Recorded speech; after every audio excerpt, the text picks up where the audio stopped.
that being said, let's get right to it. I'll show you right now.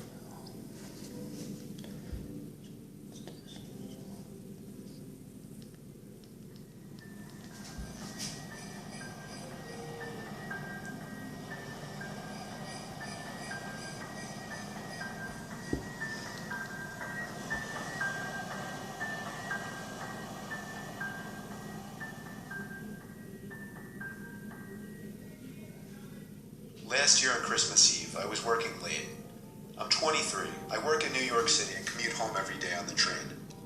Since I'm one of the younger ones in the office, I got stuck with one of the worst shifts, so I wasn't able to get home until 5 o'clock. My family had already left a whole hour earlier to go to my cousin's house, so I had to drive alone. After having a quick snack before the half-hour drive, I got back in my car and put my cousin's address into my phone. Halfway through the drive, it started snowing. I got to my cousin's house around 6 o'clock. It was snowing heavily by this point, and I just made it in time to catch everyone starting dinner. I brought all of my gifts inside and cheerfully said hey to everyone.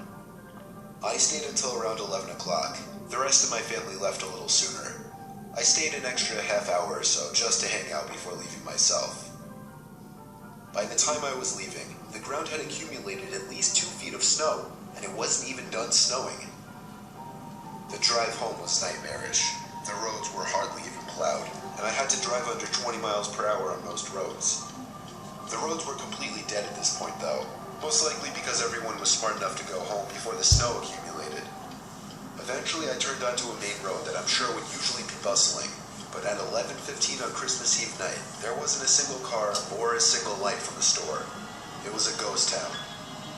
But then I did notice the flashing taillights of one car. It was parked on the side of the road, and the smoke seeping out from its exhaust with the taillights giving it a red tint. As I got closer, I realized there was somebody next to the car waving their hand in the air. I assumed something was wrong and they needed help. So, me being the good Samaritan I am, I pulled up behind the car. When I opened my door, the guy approached me immediately, barely even giving me time to step out. He was an average-sized man, probably 5'10", 180 pounds. He spoke in a very demanding voice, asking me if I know anything about fixing an engine. I told him I didn't know much about cars. The guy responded very quickly to everything I said. He told me it's fine. He went inside of his car for a second, popped open his trunk, came back out and told me to just wait by the trunk for a second. I had no idea what he wanted me to do. I was really confused. He walked over to the front of his car, and I heard him open the hood. I couldn't see anything he was doing since the trunk was blocking my view, and the loud wind of the snowstorm overpowered any small noises he might have been making. I put my hand on the back of the car and leaned my body in anticipation, when suddenly I heard 3 or 4 quick and aggressive footsteps in the snow behind me before I was pushed into the trunk. The man tried to close the trunk on me, but I kicked my feet up in resistance and held it up. I was able to overpower him and kick the trunk open completely. As I took advantage of the few seconds I had to get out of the trunk, I took out my keys. He tried to grab me now, and I dug my house key right into his neck. He fell to his knees, and his scream echoed down the deserted street. I was in my car and halfway down the road before he could even get up from his knees.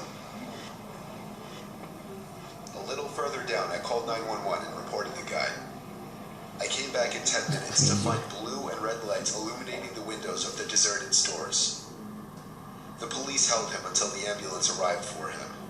I watched the whole thing, and nothing ever felt better in my life. I got home safely half an hour later and told my family everything.